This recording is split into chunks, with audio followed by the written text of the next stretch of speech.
কৌশলে স্থানীয় নির্বাচনে লড়বে নিষিদ্ধ আওয়ামী লীগ, রাজনৈতিক মহলে জোর আলোচনা।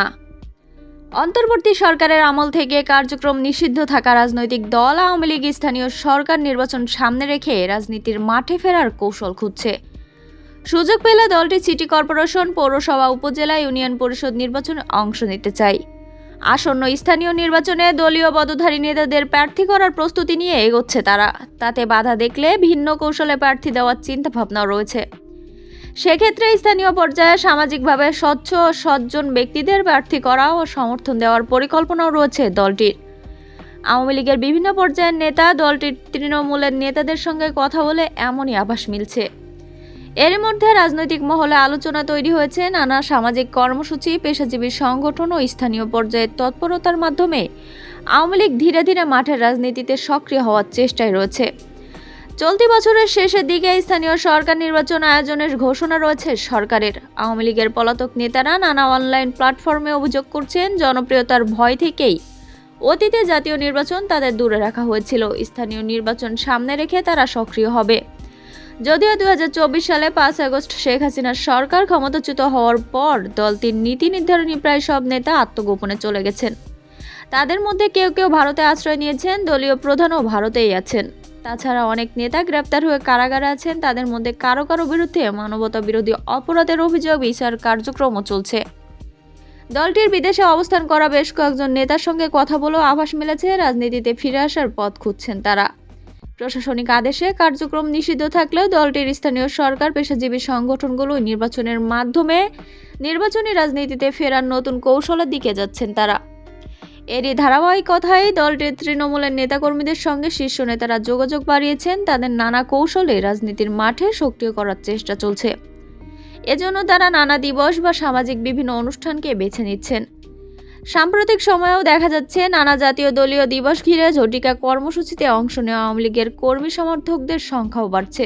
তারা পুলিশের চোখ এড়িয়ে অল্প সময়ের জন্য রাজপথে নেমে দলীয় স্লোগান, বক্তব্য দিচ্ছেন। তবে অনলাইনে তাদের সক্রিয়তা বেড়েছে আরও বেশি।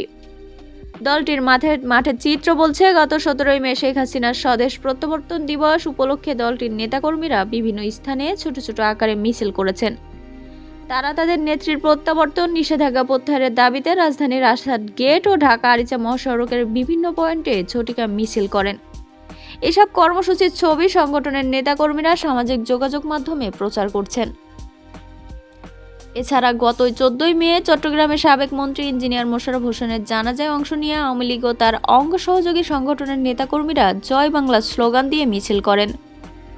ওই দিন তারা জানাজা শেষে হঠাৎ জয় বাংলা স্লোগান দিয়ে নগরীর প্রধান সড়কে নেমে আসেন। সম্প্রতি ঢাকায় জাতীয় প্রেস ক্লাব ও ধানমন্ডির 27 নম্বরে রাস্তার পাশে সচেতন নাগরিক সমাজের ব্যানারে হামের শিশু মৃত্যুর ঘটনায় ডক্টর মোহাম্মদ ইউনূস ও তার নেতৃত্বাধীন অন্তর্বর্তী সরকারের স্বাস্থ্য উপদেষ্টা নূরজাহান বেগমের বিচারের দাবিতেও মানববন্ধন করেছে।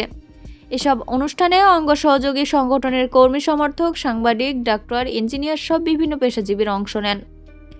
রাজনৈতিক বিশ্লেষকদের ধারণা, সরকার হয়তো আওয়ামী লীগকে কিছুটা ছাড় দিচ্ছে। এজন্য আওয়ামী লীগের নেতাকর্মীদের এ ধরনের কর্মকাণ্ডকে বিচ্ছিন্ন ঘটনা বলে এড়িয়ে যাচ্ছে। এই সুযোগ কাজে লাগিয়েই মাঠের রাজনীতিতে পদার্পণ করতে চায় দলটির নেতাকর্মীরা। আওয়ামী লীগ ঘনিষ্ঠ সূত্রগুলো বলছে, আওয়ামী লীগের সভাপতি শেখ হাসিনা দলের নেতাকর্মীদের স্থানীয় সরকার নির্বাচনে অংশ নেওয়ার জন্য সিদ্ধান্তের কথা জানিয়েছেন। এখন শুধু অপেক্ষা নির্বাচনের। বর্তমান সরকার যেভাবে নির্বাচনের সিদ্ধান্ত নেবে তার উপর ভিত্তি করে নির্বাচনের কৌশল ঠিক করবে দলটি। তৃণমূলের পদধারী নেতারা প্রার্থী হতে না পারলে স্থানীয় পর্যায়ে প্রভাব রয়েছে এবং গ্রহণযোগ্যতা দেখে প্রার্থীদের সমর্থন দেওয়া হবে। কোথাও কোথাও এলাকার সজ্জন ও জনপ্রিয় ব্যক্তিদের প্রার্থী করার চিন্তাভাবনাও করা হচ্ছে। এছাড়া বর্তমান পরিস্থিতিতে নিরাপত্তার কারণে ময়মনসিংহ, খুলনা, শরীয়তপুর, মাদারীপুর, চাঁদপুর, বিভিন্ন উপজেলা, পৌরসভা, সিটি কর্পোরেশন সহ স্থানীয় সরকারের নির্বাচনে অংশ নিতে গোপনে প্রস্তুতি নিচ্ছেন আওয়ামী লীগের নেতাকর্মীরা।